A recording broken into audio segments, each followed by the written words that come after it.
Salam ovçu dostlar, balıqçı dostlar, hər vaxtınız xeyir olsun.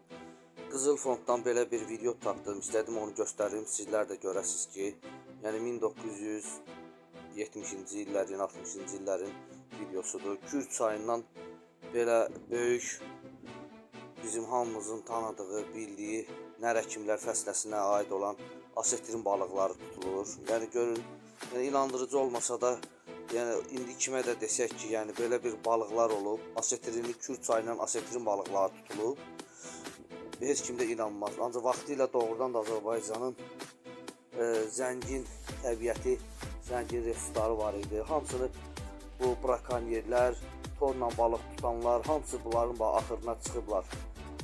Bilinir ki, dünyada qara ikra ancaq Azərbaycanda istehsal olunur. Bu dəqiqə biz asetrin balığını tutmaq üçün dənizin neçə kilometrlərlə dərinliyinə gəmilərlə girməliyik ki, bu balıqları tutaq. Əlbəttə ki, balıqlar qırmızı kitabat kübündə tutulması da qadağandır. Ancaq vaxt var idi ki, bu balıqları Kür çayından tuturdular.